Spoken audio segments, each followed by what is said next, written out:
Tetapi ketika di pengadilan, saya punya sertifikat ahli Pak dari Asosiasi Forensik Digital Indonesia yang bekerja sama dengan FBI, CIA, Interpol, bla bla bla. Tapi penipu. Udah kita kan dinyatakan oleh Baris Krim sudah identik. Udahlah selesai. Ngapain diributkan? Kita terima saja. Enak kali kau ngomong begitu. Tetapi saya harus pegang komitmen ilmiah saya. Siapapun saya hadapi.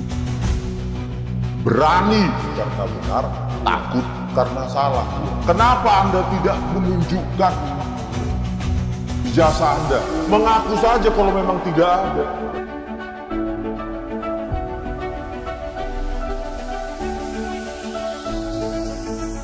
Assalamualaikum Bang Rismon. Waalaikumsalam ya.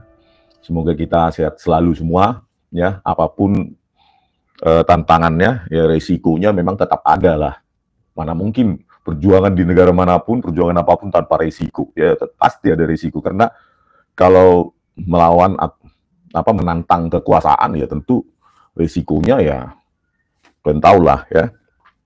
Ada lagi juga dikatakan kita terstruktur sistematis, ada yang bayar ya. Kalian lihat pakaian saya aja biasa-biasa saja, hidup saya biasa-biasa saja ya. Itu apa? Dibayar ya. Justru kalau dibayar itu mencederai, mengotori perjuangan kita ya. Ini gelas legendanya ini ya, saya bawa dari kampung. Cahaya Ilme dari Aceh hadir. Oke, Pak. Tetangga kita ya, orang-orang Sumatera harus lebih banyak bersuara ya, orang Sulawesi juga, orang Papua, Kalimantan dan Sulawesi ya, harus bisa kita menjadi generasi-generasi kritis ya, khususnya luar Jawa itu ya. Jangan hanya public opinion dikuasai oleh orang-orang terdidik dari Jawa saja, harus ada nuansa-nuansa Sumatera, Kalimantan, Sulawesi, Nusa Tenggara, Bali, Papua ya. Jadi supaya public opinion kita juga beragam, menghiasi ruang publik, karena belum tentu sudut pandang dari orang-orang yang hidup, bukan suku ya, orang-orang yang hidup di Pulau Jawa itu berkesesuaian dengan sudut pandang dari orang dari Sumatera, dari Kalimantan, Sulawesi, Aceh, Papua ya, Nusa Tenggara Timur, Nusa Tenggara Barat, Bali ya. Jadi memang harus lebih banyak public opinion menghinggapi, memperkaya ruang-ruang publik kita, karena semakin kaya, semakin banyak perspektif, maka masyarakat kita semakin lebih banyak kritis dan pintar ya. Kalau yang kita dengarkan di ruang publik atau di televisi hanya orang-orang yang menjilat ya tentu otak para masyarakat kita, publik ini ya tentu menjadi mental pengecut ya, dan bisa berkesimpulan untuk saya menjadi aman, untuk saya menjadi seperti mereka, dapat bonus komisaris dan pejabat, saya harus menjilat gitu loh. Itu yang paling bahaya untuk civil society kita ya. Waduh, ini Pak Gede, Putu Gede Darmawan kasih saya 50.000. Kasih ya Pak Putu ya, tapi jangan memberatkan loh ya, karena perjuangan kita ini murni bukan karena rupiah. Kalau untuk rupiah ya saya duduk-duduk saya mancing, nulis buku enak ya, lebih banyak hasilnya jauh ya, nulis buku memasukkan dolar ya. Bang, katanya jasanya milik Hary Mulyono dari Pak Putu Gede Darmawan. Kalau di carbon dating kan tetap tahun 85-an. Bang, Bu Tipa statement macam-macam, map, nggak diverifikasi. Nah, terkait dengan ijazah Hary Mulyono, gini ya. Jadi untuk menguji keidentikan itu, maka kita pastikan dulu ya, misalnya dokumen A, dokumen B, ya kan, keduanya harus dipastikan dulu. Pertama, syarat dasarnya ya dipastikan dulu usia kertas. Bisa lewat serat kertas kan, serat kertas zaman itu bagaimana gitu loh ya. Terus usia kertas gitu kan, banyak ya metodenya, lewat menggunakan spektrometri, menggunakan itu menganalisa tinta ya, warna, terus bisa menggunakan apa namanya, di samping spektrometri, Microsoft Electron itu kan mereka punya apa itu Bariscrim. Tentulah ya laboratorium universitas saja sudah punya Microsoft Electron mengenai apa untuk menguji usia kertas dan segala macam, ketebalan tinta dan lainnya. Ini kan enggak kan? Yang dilakukan Bariscrim justru menguji keidentikan dokumen A dengan dokumen B, tetapi dokumen B sebagai referensi, misalnya dokumen A yang menjadi objek perbandingan itu nggak dipastikan. Dan dari keterangan dari konvers di Dirtipidum ini, ya itu banyak sekali ya apa namanya dokumen-dokumen yang saya duga terlalu putih untuk usia yang sudah 40 tahun gitu. Apakah itu fotokopi atau reproduksi kan begitu? Karena ada yang kuning sekali gitu. Jadi zat apa namanya? Ya, saya sudah pelajari itu zat lignin namanya ya, zat lignin. Coba bentar. Nah, zat lignin ini ada di dalam kertas. Semakin tinggi ligninnya, usia kertas semakin lama. Jadi menguning dia, terdekompos, baik bakteri. Karena kan kertas kan dari tumbuh-tumbuhan ya. Jadi kertas kan dari tumbuh-tumbuhan. Jadi dikomposisi apa namanya bahan organik itu ya dengan mudah lah ditentukan usianya. Karena kan dia dari tumbuh-tumbuhan, dari kayu biasanya kan. Nah, untuk menentukan usia kertas, ya dekomposisi bahan organiknya yang dianalisa ya, bagaimana dia terurai terhadap waktu, tentu bisa diprediksi tahunnya, kisarannya. Begitu juga dengan tinta, ya kan? Makanya diperlukan harusnya uji fisika ya, secara umum uji fisika, uji kimia, sehingga tidak perbandingan yang kita dapatkan. Kan kalau uji keidentikan itu kan uji komparasi, uji kecocokan. Ya kalau bahan perbandingannya atau referensi pencocokannya sudah salah, ya dokumen palsu dengan dokumen palsu, usianya sudah juga tidak tahun 80-an, ya tetap saja identik. Jadi tidak menjawab apa itu yang namanya asal muasal atau keaslian. Bahasa Inggrisnya authenticity, ya, keaslian dari ijazah maupun skripsi Joko Widodo. Ya. Jadi kalau tinta dari handpress itu kan pasti memiliki apa namanya kandungan-kandungan yang berbeda ya dengan tinta keluaran dari inkjet, printer inkjet atau laser jet. Ini kan tidak ditampilkan, ditunjukkan perbedaan itu, hanya dikatakan dengan perabaan. Ketika diraba dirasakan ada cekungan, langsung disimpulkan itu adalah menandakan dari cetakan tertentu, yaitu handpress maupun letterpress. Ini kan apa namanya kesimpulan yang sangat prematur ya, karena kalau dengan indera peraba maka dia tidak mungkin dia itu saintifik, karena indera peraba orang itu beda-beda ya. Yang satu tangannya atau kulitnya itu kasar, mungkin mangobak ya kan,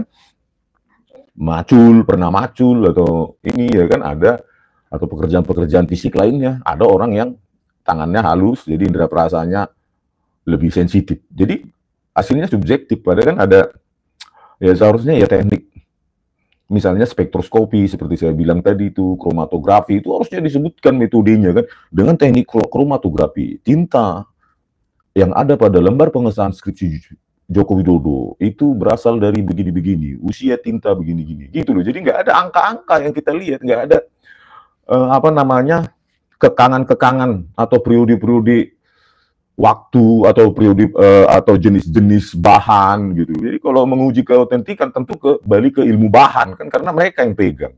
Ya, ilmu bahan lah yang diuji, bukan komparasi. Apalagi teknik komparasi untuk menguji keidentikan itu, ya, menguji keidentikan itu kita tidak tahu juga bagaimana menguji keidentikan. Misalnya di sini, ini ada untuk diserahkan dokumen-dokumen yang ditampilkan ya, yang saya duga terlalu muda untuk tahun 1985 ya, karena saya kan membuka skripsi-skripsi yang ada di perpustakaan Jogja, itu ada dari beberapa universitas lain yang juga saya tampilkan, saya sentuh juga itu sudah menguning sekali, sudah ya cocok usia 80-an, awal tahun 90-an itu sudah menguning. Nah, tapi yang ditampilkan di sini banyak sekali yang putih, hanya beberapa yang kuning gitu kan. Jadi usia kertas yang untuk bahan perbandingan ini kan perlu dilakukan juga. Ya. Nah ini untuk diserahkan pada ada nih dokumen ya, untuk diserahkan pada bagian pengajaran. Asisten yang bertanda tangan di bawah ini menerangkan bahwa nama Joko Widodo praktek pengolahan hasil HT hutan mungkin ya. Terus 1681 KT tahun 1984 telah menyelesaikan pertanggungjawab laporan dengan. Nah, kalau yang kayak gini ya, itu kan gampang dimanipulasi, direkayasa. Makanya authenticity-nya juga perlu dijabarkan. Dulu dokumen-dokumen ini, ya kan? Bagaimana dokumen-dokumen ini yang menjadi dokumen pendukung itu kok bisa dianggap langsung autentik hanya karena dari UGM? Kan kita tidak bisa begitu uji forensik ya. Hanya karena dia berasal dari UGM maka itu otentik, kan nggak begitu. Orang UGM mungkin UGM-nya benar tapi orang-orang di dalamnya kan nggak malaikat, kan begitu ya. Kalau hanya karena dari UGM dianggap otentik, waduh, bermasalah hukum kita itu ya. Karena kita tempatkan juga UGM sama seperti universitas lain. Universitas lain juga banyak yang mencetak ijazah palsu, makanya ditutup gitu loh. Jadi kalau sebuah universitas yang menerbitkan ijazah itu langsung kita simpulkan bahwa ijazah itu asli, lo kan banyak oknum-oknum di dalam. Dan ada kasus ditutup, gitu loh. Universitas itu menjual ijazah palsu. Jadi bukan berarti bahwa UGM mengatakan itu ijazah atau dokumen keluaran dia otomatis itu asli, ya nggak bisa begitu. Ya apalagi di pengadilan. Bagaimana membuktikan bahwa itu dokumen asli? Makanya uji bahan, uji fisika, uji kimia, ya, uji teknologi, kan begitu ya. Minum dulu. Kan sering itu pengacaranya Jokowi mengatakan, atau siapapun, kalau yang menerbitkan sudah mengatakan itu asli, maka itu asli. Loh, orang-orang di dalamnya loh, kan bukan malaikat. Apalagi kita referensi banyak kasus, universitas ditutup karena mengeluarkan ijazah palsu. Artinya orang yang memegang ijazah itu, walaupun dikeluarkan oleh universitas tersebut, ya asli, tetapi cara memperoleh ijazah tersebut yang nggak benar, kan begitu, ya. Jadi ya statement itu sangat lemah, ya. Bukan berarti karena diterbitkan UGM langsung asli. Sama dengan dokumen-dokumen yang katanya disita dari UGM tersebut, karena ini kan dokumen ini kalau nggak diperiksa, ya, secara forensik, uji bahan, ya, uji fisika, uji kimia, ya, uji usia, serat dan segala macam. Ini kan gampang direproduksi, gitu loh. Gampang dibuat, gitu loh. Ya, sangat gampang dibuat dokumen-dokumen seperti ini, gitu. Jadi ya, jangan mengandalkan uji forensik kok mengandalkan keterangan dari UGM yang nggak masuk ke uji bahan, gitu loh. Originalitas dari bahan itu, terutama ya estimasi atau prediksi usia kertas tersebut, usia teknologi tersebut, gitu loh. Ya. Jadi ya sangat prematur, makanya rakyat tidak ya paling tidak yang dari big data tadi malam saya diberitahu oleh Bang Repli ada berapa 80-an% ini nggak percaya dengan hasil hasil dari Bareskrim itu ya yang diterangkan oleh Dirtipidum. Ya wajar kan, ya kan? Kalau konvers biasanya polisi itu bukti itu dijajarkan semua di meja mereka dan wartawan bisa putu-putu. Ini kan berkas-berkas yang katanya disita dari SMPP 40, terus yang katanya disita dari UGM gitu ya, dokumen-dokumen itu, skripsi ya, terus ijazah Jokowi yang katanya asli yang diuji laboratorium itu kan harusnya dijejer di meja di depan Dirtipidum itu, baru wartawan berhak lah moto-moto gitu loh. Ya, diputu-putu kan biasanya juga begitu dipajang. Ini kok special case, maka publik bertanya. Ya, satu pun dokumen yang disita itu hanya ditampilkan di proyektor dalam bentuk digital. Ya kalau dalam bentuk digital ya sudah, siapapun bisa melakukan reproduksi kan, bisa di enlightenment, bisa diperkuning, bisa dibuat toner atau pewarna sehingga dia seperti kuning, seperti tua gitu. Banyak software gitu. Jadi ya bentuk fisiknya loh yang dibutuhkan publik. Jadi kalau publik disuruh percaya hanya karena ditampilkan di proyektor, ya bagaimana? Kan bagaimana kita mau percaya, publik mau percaya, apalagi jasanya Joko Widodo nggak ditampilkan, nggak dipegang gitu loh, malah dipulangkan katanya, diserahkan kembali kepada Jokowi. Kan harusnya kan ditahan dulu, baru ditampilkan, dipegang gitu loh oleh Dirtipidum. Itulah dia memiliki otoritas untuk menahan barang bukti dan menunjukkan. Ini kan kita bicara tentang kepolisian ya. Dia punya otoritas untuk menahan barang bukti itu dan menampilkan, menaruh di mejanya itu supaya publik lewat wartawan yang datang yang diundang itu ya bisa lebih percaya Tetapi ini kan enggak, wartawan hanya menyorot proyektor saja. Ya, dari proyektor itu nanti kita bilang itu fotokopi, nanti dia bilang itu produk pencahayaan, hasil pencahayaan atau distorsi pencahayaan, kan begitu lagi alasan mereka. Ya, tapi kenapa nggak ditampilkan bukti-bukti itu, dokumen-dokumen itu di depan meja mereka, sama seperti kasus biasa? Ya, bukan kasus istimewa ini kasusnya Jokowi kan, gitu loh. Ya tampilkan aja as it is gitu di mejanya itu dijajarkan. Dan nah, untuk apa dokumen misalnya ijazah ini, skripsinya ini, lembar pengesahannya ini loh yang dimaksud, yang diperkarakan. Ini loh ijazah aslinya Joko Widodo. Gitu kan. Jadi publik juga bisa melihat, mengamati. Ini kan publik ini punya kemampuan, kompetensi, intelijensi dengan latar belakang segala macam. Ada yang mengetahui tentang ilmu bahan, ada yang menguasai tentang percetakan, ada yang menguasai tentang tinta, kimia, teknologi, banyak. Jadi publik ini kan perlu, makanya saya bilang Baris Krim harus terbuka. Karena apa? Publik ini jauh lebih cerdas daripada institusi negara mana apapun gitu. Karena kan publik ini dengan latar belakangnya, dengan ekspertis masing-masing jutaan, itu tentu apa ya, the intelligence of the mass katanya kan, intelijensi kecerdasan massal itu jauh lebih tinggi, akurat daripada satu orang, dua orang, satu institusi gitu. Ya, jadi inilah, terus saya lihat juga dokumen-dokumen yang ditampilkan, ada yang kuning kali gitu ya kan, ya ada yang ini gitu. Jadi ini nggak dipastikan, harusnya kan setiap dokumen itu ya diterangkan oleh Dirtipidum ya. Setelah kami uji fisika dan kimia menggunakan metode ini, metode itu, variabelnya ini, maka kami bisa pastikan bahwa taksiran periode waktu kertas tersebut benar-benar tahun 1980-an ya, dalam rentang 1980, 85 gitu. Itulah taksiran gitu loh. Nah, dari outputnya dia itu maka diserahkan, dan bahkan harusnya ketika gelar perkara itu ya pihak pelapor TPUA juga harus hadir melihat bukti-bukti ini yang diapakan ini, yang katanya diuji, baik bukti ijazah, skripsi maupun bukti-bukti pendukung. Tapi kalau sepihak seperti ini ya, tanpa ada penguncian periode waktu dari dokumen-dokumen ini, ya siapapun bisa buat seperti ini. Misalnya bercak-bercak itu bisa pakai teh, pakai lumpur, atau pakai apa, kan bisa. Ya, jadi nggak ada keterangan yang memuaskan ya. Apalagi secara saintifik dikatakan, yang bukan saintifik ya, dengan apalagi yang saya yang paling bersuara keras itu tentang apa namanya, tentang lembar pengesahan skripsi Joko Widodo yang sangat modern itu, ya, dengan dots per inci yang sangat tinggi, hanya dijelaskan bahwa ketika diraba ada cekungan, ya kan?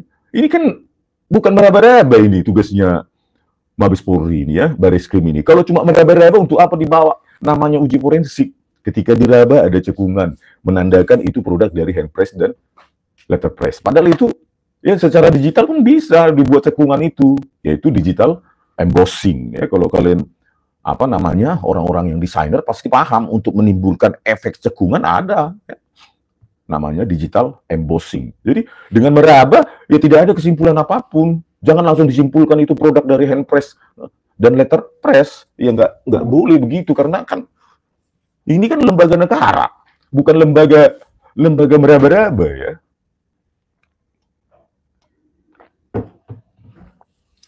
Ya, harusnya kan dari uji tinta, analisa kimia, didapatkan kesimpulan bahwa tinta tersebut merupakan ciri dari handpress, misalnya letterpress.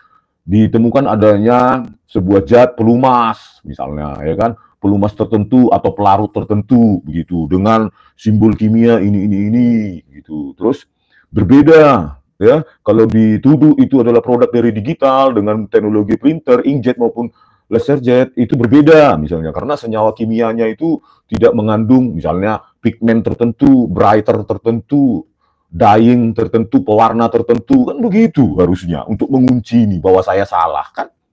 Ya kalau menuduh saya analisa salah tapi dengan meraba bahwa itu terasa ada cekungan, terus disimpulkan itu adalah produk dari handpress dan letterpress, ya kacau. Bagaimana menyanggah saya, terus menuduh saya pencemaran nama baik, tapi dengan cara meraba ada cekungan. Lalu bagaimana menyanggah, membawa ini ke pengadilan mereka dengan cara meraba? gitu loh. Nanti kan kalau tetap ini ke pengadilan ya laporannya Joko Widodo itu, ya ini kan akan terbuka di depan publik dan wartawan pun akan melihat, meliput bahkan internasional. Bayangkan kalau Barreskrim mengatakan, kenapa Anda, nanti kan tentu ditanya, kenapa Anda menyimpulkan itu produk dari handpress atau letterpress? Uji kimia terhadap tintanya sudah Anda tentukan, sudah ada ini. Anda bedakan. Enggak, cuma ini. Rabaan, ada cekungan. Nah itu pasti itu handpress atau letterpress. Bagaimana dengan digital embossing dan teknik-teknik membuat cekungan secara digital? Itu kan banyak. Ya, bagaimana bisa membedakan itu dengan rabaan? Ya, apalagi ya hal itu disesuaikan dengan dibandingkan dengan pengakuan juga, pengakuan dari pemilik percetakan. Kan pengakuan. Kecuali dia pemilik percetakan itu merekonstruksi itu sehingga benar-benar identik ya kan dengan teknologi tahun 85, terus dibandingkan inilah lembar pengesahan skripsi yang ada di tangan yang ada di skripsi Joko Widodo, inilah proses reproduksi percetakan perdana dengan teknologi saat itu sudah direkonstruksi dan benar-benar kami lihat, kami analisa secara image, secara segala macam teknik forensik dan identik. Misalnya ditampilkanlah hasil rekonstruksi, ini hasil lembar pengesahan Joko Widodo, barulah iya ya. Namun itu tidak cukup ya hasil rekonstruksi tersebut. Kami juga menganalisa, menguji kimia jenis tinta. Kami temukan bahwa terdapat pelarut atau pelumas yang sesuai dengan zaman itu, tahun 80-an, yang dipakai oleh banyak percetakan. Jenis kimia, senyawa kimia, ini, itu adalah pelarut yang menjadi ciri khas ini. Yang berbeda dengan senyawa kimia yang merupakan yang dipakai oleh printer inkjet ini, laser jet ini, tahun ini, ya, karena tidak mengandung pewarna atau pigmen tertentu, begitu kan, itu loh maksudnya. Tetapi kalau dengan meraba, apa yang mau publik percaya? Siapapun bisa meraba, ya, terus menggunakan indera perasanya, terus diinterpretasikan di otaknya. Oh iya ini cekungan ini, oh ini letterpress ini ya cekungan ini ya, oh iya cekungan, simpulkan aja letterpress, handpress. Ya, menurut saya sih memalukan ya. Itu bukan uji forensik sih, Pak Dirtipidum. Ya, itu uji meraba, uji merasakan. Perasaan itu tidak saintifik karena tidak repeatable ya. Tidak bisa dipertanggungjawabkan perasaan dan perabaan itu di dewan ilmiah, apalagi di pengadilan nanti. Ya, ya kan ada teknik-teknik semacam kromatografi juga ya. Kromatografi, spektroskopi untuk menguji, membedakan tinta lama dan tinta baru, apalagi memiliki mikroskop elektron gitu. Jadi ketebalannya bagaimana, ciri khasnya, terus dianalisa dengan mikroskop elektron tutupi-tupinya dari font-font itu gitu loh. Ya kan? Itu yang perlu disajikan harusnya kalau kita seperti dibilang ada seorang jenderal polisi itu banyak yang belajar forensik di kepolisian Indonesia ya. Kalau itu benar ya. Nah begitu tadi dengan tinta ya. Kalau tentang kertas juga kan gitu, ada teknik dengan spektroskopi, mikroskopi, ya. Terus oh ya tadi tentang handpress itu, kesimpulan handpress itu kan kalau kita elektro belajar yang namanya elektrostatik ya, untuk mendeteksi tekanan yang diterapkan pada objek tertentu ya kan. Kenapa nggak pakai itu, electrostatic detection device ya, EDD. Dulu waktu kita di elektro kan belajar itu ya, membuat sensor tekanan itu. Terus variabelnya dapatlah kurvanya ketika ditekan begini, kurvanya begini, ya kan? Dapatlah tekanannya gitu. Jadi kalau dengan indera peraba tanpa sensor ya, tanpa pengukuran, ya tentu ini sangat lemah ya. Kalau dari sudut pandang ilmiah. Ya. Begitu juga dengan kertas tadi, tinta ya, juga kertas, juga usia kertas, juga begitu ya. Jadi kita nggak ada yang membuat senang kita ya, memuaskan kita secara ilmiah, ya kan gitu ya. Ya, memuaskan kita bahwa keluar kayak gitu dari jenis tinta begini-begini, usia tinta begini-begini. Indikatornya apa? Ada senyawa kimia ini, ada senyawa kimia itu. Gitu. Kertas juga begitu, dari serat begini, dari mikroskop elektron begini, begitu, gitu loh. Itulah yang menandakan ilmiah dengan opini ya, Kalau politisi kan bernarasi dengan opini, salah pun nggak masalah, ya kan? Tetapi kalau yang namanya laboratorium forensik Mabes Polri, ya nggak opini, karena yang dibilang identik selalu diulang-ulang oleh Dirtipidum identik itu kan opini ya, bukan output dari penelitian. Kalau identik itu ya harus ada indikator keidentikannya apa, karena kalau melakukan pencocokan sidik jari, pencocokan wajah itu kan ada persentase kecocokan ya, sidik jari persentasenya kalau dalam ilmiah kalau di atas 80% sudah cocok itu, apalagi 90%-an ya kan. Nah, begitu juga dengan wajah, biometrik yang lain, bentuk telinga, garis rahang, bentuk bibir, bentuk hidung, mata, garis iris ini gitu kan, itu kan pencocokan objek ya, objek recognition. Itu juga variabelnya ada ya, variabel matematiknya ada, yaitu persentase kecocokan atau persentase keidentikan ya kan. Jadi kalau kertas modern ya, kertas modern itu ada pewarna tertentu ya, saya baca-baca dari jurnal-jurnal ya, ada brightener's tertentu, namanya optical brightener's. Jadi itu gitu loh ya, itu menjadi indikator ya, apakah itu usia kertas tahun berapa, optical brightener's itu warna ya kan. Makanya yang kertas sekarang yang modern itu lebih putih daripada zaman dulu, apalagi tahun 80-an kan. Itu juga tidak diuji ya.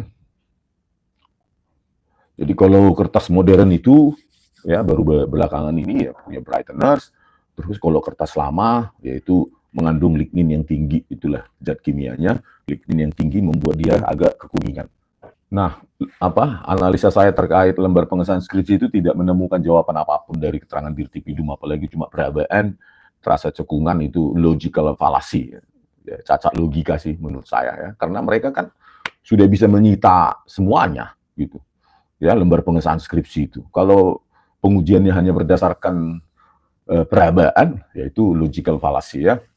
Cacat logika lah kalau menurut saya, karena ya tidak dilakukan uji fisika, uji kimia dan lainnya, electrostatic device, dan cuma menyimpulkan efek cekungan ya, padahal itu bisa dilakukan dengan teknologi saat ini gampang sekali itu ya. Di 10 tahun terakhir itu udah banyak software-software yang bisa membuat efek cekungan ya, seperti digital embossing itu yang paling terkenal itu ya, digital embossing itu.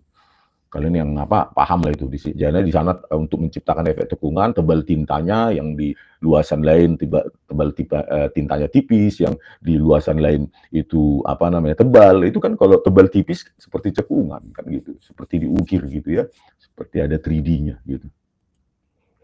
Nah, pencocokan string juga tidak dilakukan oleh pencocokan string ya di lembar pengesahan skripsi Widodo dicocokkan dengan string yang dari Times New Roman modern gitu sejak tahun 2000-an. Itu harus dilakukan juga gitu, pencocokan string tersebut secara digital. Berapa persentase kecocokan lembar yang ada di lembar pengesahan Joko Widodo dengan yang modern, terutama sejak tahun 2000-an tersebut gitu loh. Ya kan? Dan dibandingkan dengan rekonstruksi dari yang katanya pemilik percetakan ya. Kalau berpikir begitu ya, kalau teknis agak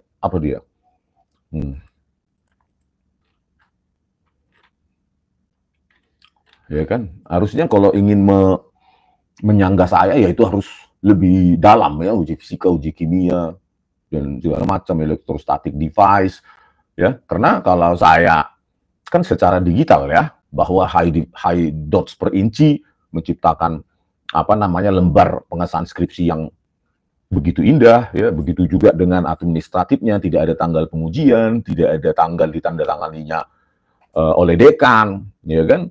Terus tidak berkesesuaian dengan dialog Joko Widodo yang mengatakan pembimbing skripsinya Kasmujo ternyata diralat sekarang ya menjadi Profesor Dr. Insinyur Ahmad Sumitro. Terus tidak adanya lembar pengesahan skripsi untuk dosen penguji, kan ini pertanyaan publik yang perlu dijawab gitu loh oleh Bareskrim gitu loh ya. Kenapa nggak dilakukan uji perbandingan dengan skripsi-skripsi tahun 1985 yang ada di UGM? Coba Pak Dirtipidum ya, Anda tidak ada keluar menyatakan secara eksplisit bahwa kami telah melakukan perbandingan dengan skripsi-skripsi tahun itu. Tunjukkan di meja Anda gitu loh, tunjukkan itu skripsi-skripsi yang menjadi perbandingan. Begitu juga dengan ijazah-ijazah yang menjadi perbandingan, katanya 7 atau 3 gitu loh. Mana yang identik itu gitu loh, ijazah yang menjadi perbandingan itu gitu. Jadi kalau penjelasan identik-identik selesai masalah dan itu ditutup, publik ya makin curiga, ya, dan tidak ada keputusan apapun, tidak ada apa namanya final ya, hanya karena Baris Krim mengatakan itu identik, terus ada apa hukum ya, pakar hukum mengatakan ini sudah mengikat, ini sudah final, udah kita ikuti aja Baris Krim. Enak sekali. Kalau kita mengikuti saja apa maunya polisi, berarti kasus Joshua Huta Barat ya akan mengikuti polisi, skenario polisi yang menipu itu. Ya. Kalau kita mengikuti saja pemeriksaan oleh Baris Krim saat itu, ya, Polres Jaksel mengatakan ada tembak-menembak, ada primir kisiin. Ya. Karena publik cerdas lah yang mengkritik, menganalisa, maka Baris Krim kehilangan otoritasnya saat itu. Karena kritik cerdas dari masyarakat. Banyak yang menganalisa CCTV-nya, banyak menganalisa segala macam informasi. Itulah publik kita sebenarnya cerdas. Makanya jangan mau publik yang menjadi penjilat. Itu makhluk paling hina itu di dunia itu ya. Karena publik yang cerdas kemarin, kasus Joshua Joshua Huta Barat akhirnya terbongkar dan polisi menipu, menciptakan skenario busuk ya. Dan itu dibongkar oleh publik. Kenapa nggak berlaku untuk saat ini kan gitu? Dia kan cacat, manipulasi, sejarah manipulasi Baris Krim itu sudah panjang. Ya, kita ingat ya. Secara umum ya, cacat dari kepolisian itu. Coba ya terakhir di seorang siswa di Semarang. Ya kan coba itu penjelasannya dari apa itu? Dari kepala apa itu? Kapolresta ya, kalau nggak salah. Kalau Kapolrestanya itu kan menipu juga, itu menipu publik. Coba lah bayangkan. Ya. Ada kaitannya dengan apa namanya, katanya apa itu? Kombes Pol Irwan Anwar itu, ya kan? Siswa Gama itu kan menipu juga. Ya. Kasus Vina Cirebon, rekonstruksinya nggak didasarkan pada ekstraksi SMS. Rekonstruksi yang dilakukan, reka adegan yang dilakukan oleh apa namanya kepolisian di Cirebon tidak melibatkan ekstraksi SMS 22-14-10. Bayangkan terjadi pemirkisiin bergilir, pemikilin, dan lainnya. Tetapi ada ekstraksi SMS mereka, sengaja diumpetin ini. Ya, sengaja disembunyikan supaya sesuai dengan skenario mereka. Bayangkan kalau ekstraksi SMS itu dipakai dalam reka adegan itu yang dilakukan oleh polisi. Gugur itu skenario mereka, tapi sengaja diumpetin. Itulah bobroknya kepolisian di Indonesia. Pak Prabowo Subianto, dengarkanlah jeritan rakyat, Pak. Betapa bobroknya kepolisian di Indonesia. Akankah Anda berani untuk memperbaiki ini atau membubarkan dan membentuk kembali? Ditunggu, Pak. Ya, begitu. Ya. Begitu juga dengan kasus Jessica Wongso. Tito Karnavian, Kapolda Metro Jaya, Dirkrimumnya Krisnamurti. Ya. Selanjutnya Tito Karnavian menjadi Kapolri. Mereka sendiri merekayasa dengan software e-shop gratisan untuk memperkabur-kabur itu video CCTV itu, sehingga menciptakan narasi skenario mereka bahwa yang menaruh sedotan adalah Jessica, bukan Mirna Salihin. Dihilangkan pergerakan tangan Mirna Salihin mengambil sedotan dari atas meja ke dalam gelas dengan software gratisan, dikabur-kaburkan sehingga putus-putus itu pergerakannya. Harusnya 25 frame per detik. Dan mereka otak-atik, kadang 1 frame, kadang 5 frame. Jadi suka-suka mereka. Itulah kepolisian. Muhammad Anwar Lazar itu kepala laboratorium komputer forensik Baris Krim. Cacat, manipulasi. Makanya harus transparan. Kalau mereka yang memegang barang bukti, terus kesimpulan dari mereka, terus selesai begitu. Enak kali. Mereka sudah banyak sejarah yang panjang memanipulasi. Memanipulasi kasus, menciptakan skenario. Gitu. Kalau kita publik tidak cerdas, maka kita akan ditipu-tipu terus oleh Baris Krim itu. Publik harus cerdas untuk mengontrol pekerjaan mereka. Dalam kasus ijazah Joko Widodo, harusnya rakyat kritis untuk mendesak Baris Krim, membuka itu, ya, live, gelar perkara khusus, dibuka semua analisanya, dibuka semua di meja itu bukti-buktinya. Biarkan masyarakat yang menilai. Gitu, transparansi. Karena apa? Kalau nggak transparan, ini Baris Krim terbiasa memanipulasi barang bukti digital, barang bukti, menciptakan skenario. Bukan mencari kebenaran, membuat skenario, itu pekerjaan mereka. Dan jika saya dipanggil, ya saya besok memenuhi panggilan Polda Metro Jaya, maka akan saya jelaskan itu sejarah manipulasi itu. Kenapa Anda begini? Ya saya jelaskan kasus Jessica Wongso, terutama itu, ya. Digital manipulation oleh Baris Krim Polri. Kan saya jelaskan, biarkan dicatat mereka, dan ketika itu dicatat dibawa ke pengadilan biar itu dibaca. Gitu. Kenapa saya menganalisa ini? Ya karena saya tidak percaya polisi. Bagaimana saya percaya? Ya, sudah kedapatan saja menipu, Muhammad Nur Al-Azhar itu tetap aja. PK kemarin Oktober 2024 menipu di depan hakim, menipu di persidangan. Dia bilang e-Redshop itu produk dari software yang terinstall, bagian dari DVR Telview. Kan bayangkan itu polisi, kepala laboratorium komputer forensik, ya, yang mendirikan dan menjadi ketua Asosiasi Forensik Digital Indonesia, yang mengeluarkan sertifikat untuk ahli di pengadilan. Itu Afdi itu, ketuanya Muhammad Nur Al-Azhar, pendirinya. Bayangkan sertifikat dikeluarkan oleh Asosiasi Forensik Digital Indonesia untuk menjadi ahli. Ya, sementara pendirinya dan ketuanya adalah penipu. Yaitu Kombes, sekarang Kombes dia Muhammad Nur Al-Azhar yang dipakai oleh Tito Karnavian dan Krisnamurti. Kan bobrok sudah di Indonesia ini. Dia sengaja membuat Afdi, Asosiasi Forensik Digital Indonesia, untuk mengeluarkan sertifikat ahli-ahli yang bisa dikontrol lah. Karena pendirinya dan ketuanya si penipu itu, Muhammad Nur Al-Azhar. Ya, apa percaya sama sertifikat ahli itu? Ya, itulah. Tetapi ketika di pengadilan, saya punya sertifikat ahli, Pak, dari Asosiasi Forensik Digital Indonesia yang bekerja sama dengan FBI, CIA, Interpol, bla bla bla. Tapi penipu. Pendirinya saja penipu. Ya. Polisi, Kombes, penipu. Kepala Laboratorium Komputer Forensik Mabes Polri, Muhammad Nur Al-Azhar, Kombes Muhammad Nur Al-Azhar, penipu. Apa yang bisa kita percayai dari Bareskrim? Makanya harusnya melibatkan tim ahli independen, tim pencari fakta, libatkan yang independen dari universitas, bahkan dari luar negeri, gelar perkara bersama. Karena kalian Bareskrim sudah tidak punya otoritas di mata publik. Ya. Kasus Joshua Huta Barat mempermalukan diri kalian. Betapa polisi mengatakan adanya tembak-menembak ketika diuji di pengadilan. Nggak ada. Itu bohong semua. Itu produk dari skenario polisi.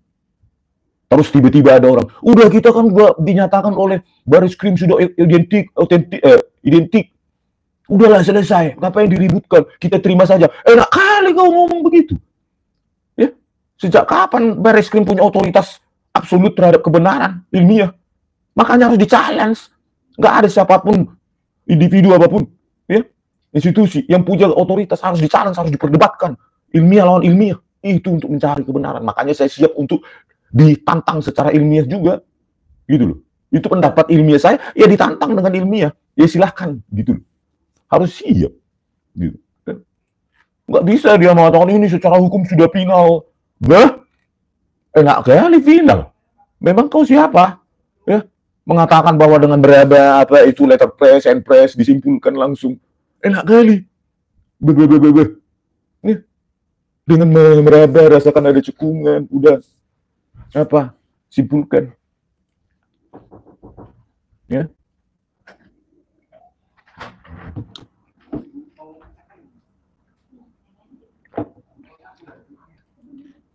Ya.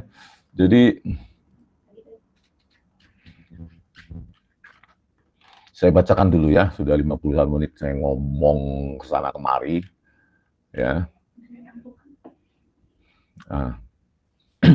Heru Indra, halo calon baju Shopee, ya Pak, sana kau saya blok, ya. Banyak ngomong aja kau, Aris Bianto, iya. Tetaplah jadi penjilat sampai akhir hidupmu, ya. Mungkin itu yang terbaik untukmu, ya. Ya mungkin keluargamu mengajari kau menjadi penjilat, terserah, ya.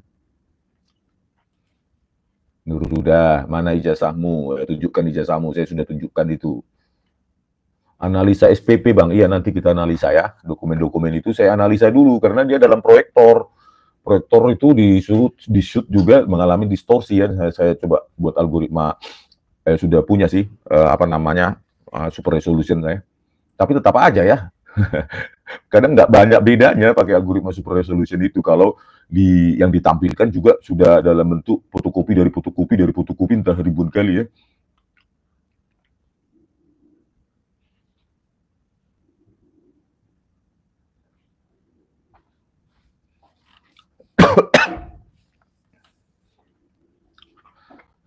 Parah Andi Gunawan. Sanalah kalian. Udah saya baca yang nggak buzzer aja ya. Kalau yang buzzer langsung saya blok.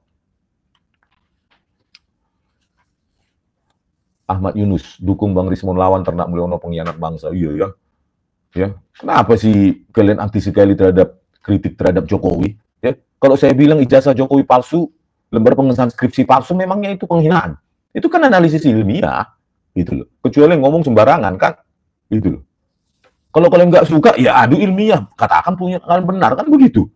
Buat video ilmiahnya, gitu loh. Kenapa sih susahnya? Ya, jangan dilawan apa, harus diperkaya apa ini spektrum berpikir masyarakat ya. Jokowi udah gila bang, rini. Masa sih? Enggak lah, masih sehat walafiat saya lihat ya kan. Ini enggak Pak Jokowi kan? Enggak boleh gitu kita ya. Kita harus berkomentar sesuai dengan fakta. Duku Furniture, salam dari Medan bang. Oh salam ya, salam satu provinsi.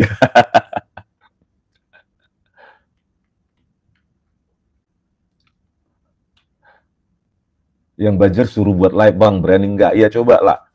Berani nggak itu ahlinya itu? Coba hubungi saya, biar apa debat secara live ya. Gitu aja ya. Ada yang kemarin apa mau dibiayain si CS itu, dibiayain gratis, makan tidur enak di hotel untuk debat di podcast, katanya alasan security, nggak mau. Apanya kawah mentalnya. Mei, SPP cuma ada 2 tahun saja, mungkin DO. Iya, itu kemarin sudah kita bicarakan di mana di Sentana TV channel. Itu ini ya, apa namanya, nanti akan ditambahkan, dilaporkan oleh seseorang ya. SPP cuma 2 tahun. Atman Fadila, adu ilmiah sama Roy Suryo, malu bang sekarang jadi kawan. Gimana ya? Itulah ilmiah. Kalau saya selalu menjadi musuh Pak Roy, ya bukan ilmiah. Gitu loh. Ya. Kalau sekarang memang ilmiah kami sama, ya itulah ilmiah. Kalau besok berseberangan, ya sudah saya bilang sama Pak Roy juga. Besok kita di kasus lain bisa berseberangan. Gitu loh. Apa rupanya? Justru saya kalau selalu sama, itu bukan ilmiah. Ya itu memang nggak ada konspirasi apapun. Ya, ini tidak terencana. Ya kalau kasus lain nanti dengan Pak Roy gitu berbeda, saya siap gitu loh. Itu pentingnya ilmiah itu. Jadi tidak ada personal, kan? Tidak ada personal. Itu loh. Lain waktu berbeda dengan Roy Suryo atau yang lain ya, dengan Aba Abimanyu ya siap lah. Gitu loh. Karena ilmiah itu bukan subjektif, bukan personal. Itu adalah hasil dari pikiran, kajian kita. Kalau itu membuat berseberangan, itu hal lain, urusan lain itu. Kalau itu sama, itu pun urusan lain. Gitu. Ya. Jadi nggak ada ini personalitas ini. Ya, hubungannya dengan pribadi-pribadi. Hanya karena saya dekat misalnya dengan Pak Roy sekarang, langsung besok kasus ilmiah, besok lagi, Pak Roy nggak enak, aku udah berseberangan. Enggak, saya enggak ya. Tetap saya kritik, tetap saya di jalur ilmiah. Gitu loh.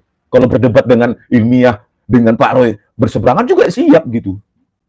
Ini bukan sebuah yang harus gitu ya kan, tetapi tidak harus bermusuhan selamanya ya kan, gitu loh. Kadang sama perspektifnya, kadang berbeda. Itu sesuatu hal yang konsekuensi logis dari ilmiah. Ya. Nothing personal here ya.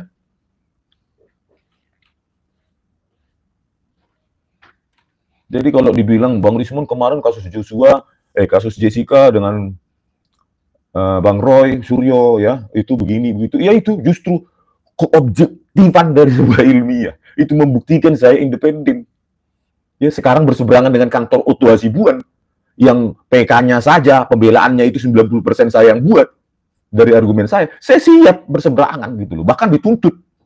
Mereka membantu menuntut saya membuat pasal-pasal ya, maksimal 8 tahun dan 12 tahun.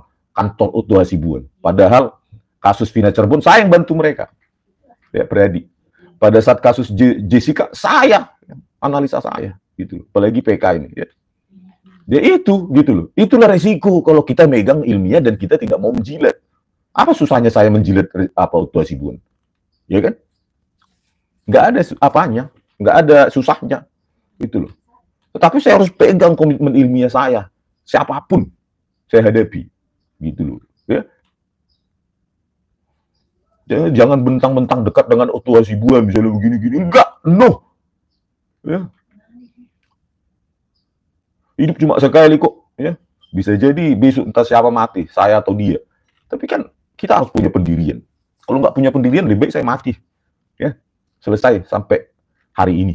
Daripada saya jadi budak jabatan, budak rupiah, lebih baik saya mati. Hari ini juga siap. Ya. Daripada jadi penjilat. Oke, pemirsa, sampai jumpa di video kami selanjutnya. Oras.